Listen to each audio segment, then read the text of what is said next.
Welcome to Interviewing 101. Today we'll discuss tips to make your interviews more effective and help you land your dream job. So, you receive the call or email that you're being invited for an interview at the company you applied to. What exactly should you be doing before you go for your interview? First, you want to research the company. This cannot be stressed enough. Make sure you understand what their mission is, their market population, the products or services they provide to that market, and any new programs or products they are rolling out. You can read some recent news articles, watch some videos from their YouTube page, or check out their Instagram or Twitter. Get to know who they are as a company. You can take a test drive of the route to the location so you'll know where you're going. Also try and look at traffic patterns of the route on a GPS or Google Maps. This will help you gauge how early you need to leave your house in order to be there 10 to 15 minutes early. Reach out to your network and let them know you are interviewing. This shows them that you are actively pursuing better in your career. Revise and print enough copies of your resume for each person you are interviewing with, and bring a few more just in case. Make sure your outfit is professional. For one person, business professional might mean a full suit. To someone else, this might mean a nice dress, tights, and flats. Whatever your style is, make sure your clothes are clean and ironed and your shoes are polished. During the interview, please turn off your phone. It is considered rude to have a ringing or buzzing cell phone in an interview.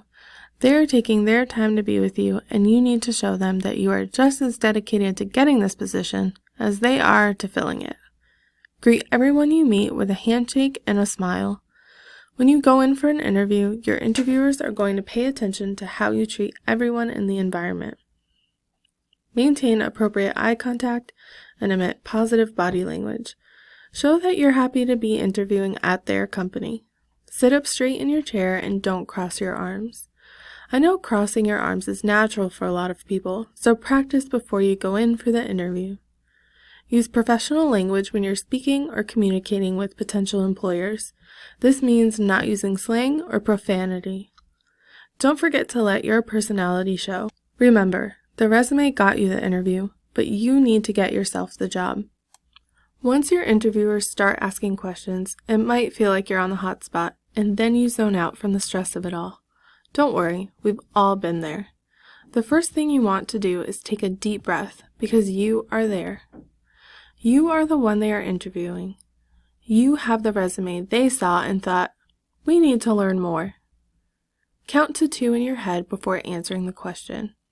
This gives you time to breathe before answering and allows you to have a clear thought process as you answer the question. Consciously listen to the questions they are asking you. They are about you and your experiences, so you'll know the answers. Support your answer with examples from your experiences. You can use the STAR method. The STAR method is helpful when they begin asking behavioral questions, which we'll get to in a minute. Describe the situation. Talk about the task you had to accomplish, the actions you took to accomplish the task, and what the results were. Try not to use filler words such as like, or Here are some of the most common and hardest questions to answer. The first, tell us about yourself. They want to know your name, where you're going or went to college, what degree you obtained or are going for, and why you wanted to enter this field. This question is like an elevator pitch. Tell them the most important and best aspects of you. The next question, what are your strengths and weaknesses? Try to find 3 of each and figure this out before your interview. Strengths can be attributes such as honest, leader, strong work ethic, or self-motivated.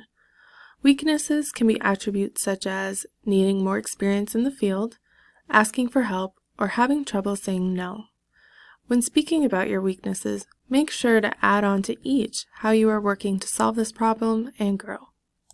These next 2 are called behavioral questions. Employers want to know how you respond to certain situations so they have a brief understanding of your personality. The first, tell me about a time you navigated through a challenging situation with a coworker or supervisor. They want to know how you handle confrontation. Use the STAR method to answer this question and focus on an example that highlights your problem-solving or communication skills. The next question. Tell me about your greatest achievement. You can make this client-focused, a project you completed that changed the way you viewed your field, or a presentation at a conference you facilitated. Make sure you explain how this accomplishment has added to your experience in the field.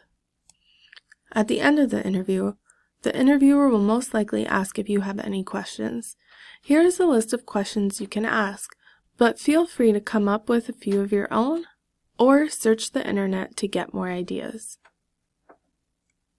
Do not ask about salary or vacation time. These two questions will raise a red flag for potential employers, and you may lose out on a great opportunity, which is exactly what we do not want. If the interviewer presses you for a number on a salary, you can say it is negotiable or give an appropriate range for the position. Research beforehand what a typical salary is on the internet, so you don't outbudget yourself or sell yourself too low. You can also ask them for a range they are assigning to the position, and then provide them with your own range between those numbers. After the interview, it is important that you let your interviewers know you value and appreciate the time they took to meet with you. Writing a thank you email or card within 24 hours will do just that.